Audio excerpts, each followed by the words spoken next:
Hello and good morning to the students of class 11th. Today in our accountancy class, we are going to start our chapter number 7, that is double entry system. Alright, I hope all of you have completed your chapter number 6. If there is any query regarding that chapter or any practical question, please do ask me. Alright, now let's start our double entry system.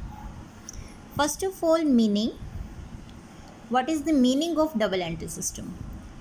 मतलब क्या है double entry system? देखिए, जैसा कि इसका नाम है double entry system, means हम डबल एंट्री करेंगे किसी भी ट्रांजैक्शन की। डबल एंट्री किस तरीके से करेंगे, क्या होती है, इसका मतलब क्या है, कहाँ कहाँ की जाती है, ये सब चीज़ें हम इस चैप्टर में पढ़ेंगे।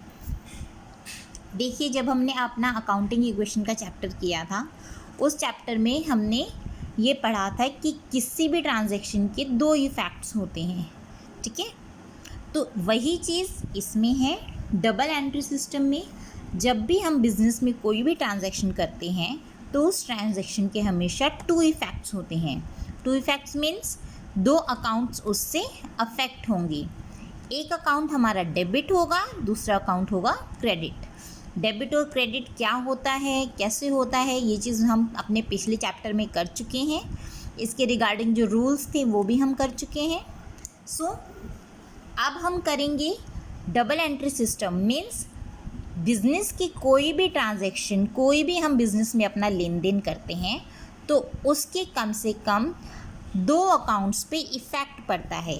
It affects at least to accounts. One is debited, उन दोनों अकाउंट्स में से एक अकाउंट को हम डेबिट करेंगे और दूसरे अकाउंट को क्रेडिट करेंगे। क्लियर? जैसे हम इसमें एक एग्ज़ाम्पल देखते हैं। एग्ज़ाम्पल के तौर पे मान लीजिए हमने फर्नीचर परचेज़ किया। ठीक है, जब हम फर्नीचर परचेज़ करते हैं कैश में तो हमारा बढ़ेगा क्या, इंक्रीज़ क्या होगा, फर्नीचर, और घटेगा क्या, डिक्रीज़ क्या होगा, कैश, है ना। हमारा इंक्रीज़ क्या हुआ, हमने फर्नीचर परचेज़ किया, मतलब बिज़नेस में क्या आया, फर्नीचर। गया क्या, बिज़नेस से गया क्या बाहर, इट इज़ कैश। ठीक है ना, इंक्रीज़ तो हुआ फर्नीचर, डिक्रीज़ हुआ कैश। तो हम इसकी एंट्री कैसे करेंगे? जो चीज़ इंक्रीज़ होती है, जो चीज़ बढ़ती है, ठीक है, इसका रूल है, देखिए, द पर्सन और द अकाउंट, वो व्यक्ति या फिर वो account receiving a benefit. Benefit कहाँ हो रहा है, फर्नीचर को। इट मीन्स फर्नीचर आ रहा है, बिजनेस को बेनिफिट हो रहा है कि फर्नीचर आ रहा है। इट मीन्स जो फर्नीचर अकाउंट है वो हमारा डेबिट हो जाएगा, फर्नीचर अकाउंट डेबिट हो जाएगा।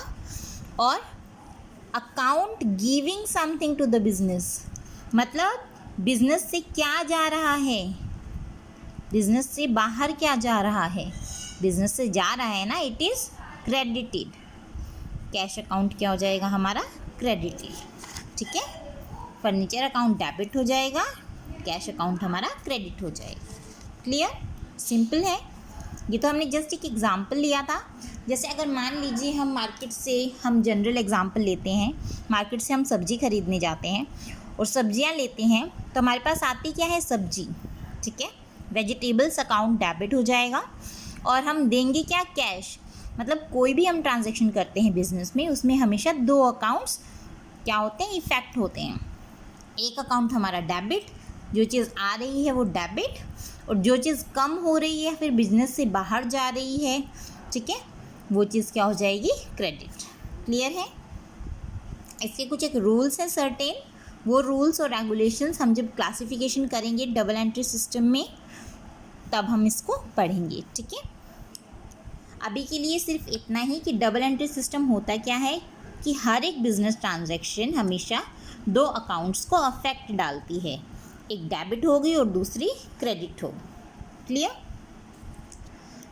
अब देखिए बच्चों, history of double entry system. Double entry system की हिस्ट्री क्या है, ये भी कई बार क्वेश्चन में पूछ लिया जाता है।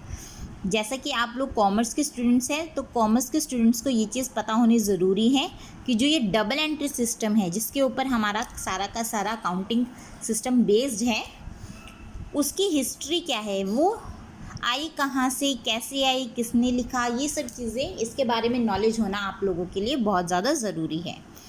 तो डबल एंट्री सिस्टम की जो फर्स्ट बुक है, डबल एंट्री सिस्टम की जो फर्स्ट बुक है, it was written by Luka Pacioli.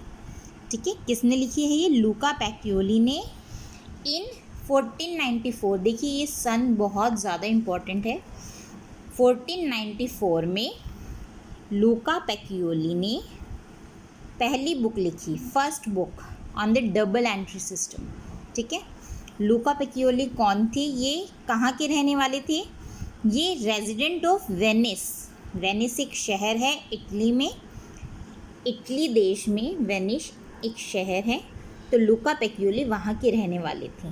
ठीक है, इन्होंने डबल एंट्री सिस्टम की फर्स्ट बुक लिखी इन 1494। ओके, उसके बाद इसमें चेंजेस क्या हुए? 1544 में, इन 1544 ये वाली बुक जो लूका पैकियोली ने लिखी थी इज़ ट्रांसलेटेड बाय, ये ट्रांसलेट की गई इंग्लिश लैंग्वेज में, in English, by Hugh Oldcastle. किसने ट्रांसलेट की थी? ह्यूज ओल्ड कैसल ने 1544 में। ये वाली बुक जो लूका पैकियोली ने लिखी थी वो ह्यूज ओल्ड कैसल ने 1544 में इंग्लिश में ट्रांसलेट की थी। ठीक है, ताकि ये इसका बेनिफिट ज़्यादा से ज़्यादा लोगों तक पहुंचाया जा सके। एट लास्ट में क्या हुआ? 1785 में एक जो प्रॉपर बुक होनी चाहिए थी, English system of book keeping, English system of book keeping, ये किसने लिखी थी? एडवर्ड जोन्स ने। ठीक है, एडवर्ड जोन्स ने English system of book keeping 1785 में लिखी। ठीक है, so this is the brief history of double entry system. Alright, अब हम इसके कुछ फीचर्स देखेंगे। फीचर्स क्या क्या हैं इसके, इसकी विशेषता क्या है डबल एंट्री सिस्टम की? फर्स्ट है every business transaction affects 2 accounts. हर बिजनेस ट्रांजैक्शन कम से कम 2 अकाउंट्स को अफेक्ट करती है। ठीक है, 2 से ज़्यादा को भी अफेक्ट कर सकती है, लेकिन जो 2 अकाउंट है, डेबिट और जो क्रेडिट होंगे अकाउंट्स, वो हमेशा इक्वल रहेंगे। ये चीज़ ध्यान रखिएगा, जितने अमाउंट से कोई भी अकाउंट डेबिट होगा उतने ही अमाउंट से दूसरा अकाउंट क्रेडिट होगा। ठीक है, ये चीज़ हमेशा याद रखिएगा, जितने अमाउंट से एक अकाउंट डेबिट होता है सेम अमाउंट से वो अकाउंट दूसरा अकाउंट क्रेडिट होगा। ठीक है, अगर मान लीजिए हमने मार्केट से 4-5 चीज़ें खरीदी हैं, जैसे हमने फर्नीचर लिया है, ठीक है, स्टॉक लिया है, और मान लीजिए मशीनरी ली है। ठीक है, तो ये सब चीज़ें बिजनेस के अंदर आ रही हैं, तो ये सब अकाउंट क्या हो जाएंगे? डेबिट। ठीक है, मान लीजिए फर्नीचर लिया है हमने 10,000 का, स्टॉक लिया है हमने 5,000 का, मशीनरी ली है हमने 20,000 की। ठीक है, 10,000, 5,000 और 20,000, टोटल कितना हो गया? 35,000 टू कैश। मतलब ये क्या हो जाएगा? क्रेडिट टू कैश लिखा है, तो इट मीन्स ये तीनों अकाउंट तो डेबिट हो जाएंगे, ये वाला अकाउंट कैश अकाउंट क्रेडिट हो जाएगा विद ₹35,000। ठीक है, मतलब जितने का हमने अमाउंट से डेबिट किया सेम अमाउंट से वही क्रेडिट होगा। ठीक है, अकाउंट्स अलग हैं, अमाउंट की बात कर रही हूँ मैं यहाँ पर। Clear? Next one, recording of both personal and impersonal aspects. मतलब इसमें पर्सनल और इम्पर्सनल दोनों एस्पेक्ट रिकॉर्ड किए जाते हैं। पर्सनल और इम्पर्सनल क्या होते हैं ये चीज़ हम क्लासिफिकेशन में पढ़ेंगे। ठीक है, ये चीज़ मैं आपको कल क्लियर करूँगी। Recording is made according to certain rules. जो रिकॉर्डिंग है वो कुछ एक रूल्स के ऊपर बेस्ड है। इट मीन्स ऐसे नहीं है हम कोई भी, हमें नहीं बस ये बोल दिया कि डेबिट करना है और क्रेडिट करना है तो कोई भी अकाउंट उठा के डेबिट कर दो, कोई भी क्रेडिट कर दो। नो, कुछ रूल्स होते हैं, कुछ रेगुलेशंस होते हैं फॉर डेबिटिंग और क्रेडिटिंग अकाउंट। तो उस अकाउंट को डेबिट या क्रेडिट करना है उसको रूल्स के अकॉर्डिंग ही करना है, ठीक है। जो भी हम रूल्स हमने यहाँ पर जो भी हम पढ़ेंगे वो रूल्स के अकॉर्डिंग ही हमने हमारी एंट्रीज़ करनी है। प्रिपरेशन ऑफ ट्रायल बैलेंस, हमारे अकाउंट्स जो हमने डेबिट किए हैं क्रेडिट किए हैं वो सही से हुए हैं या नहीं, उनकी एंट्रीज ठीक तरीके से हुई है या नहीं, वो हम किससे चेक करेंगे? With the help of trial balance, ठीक है।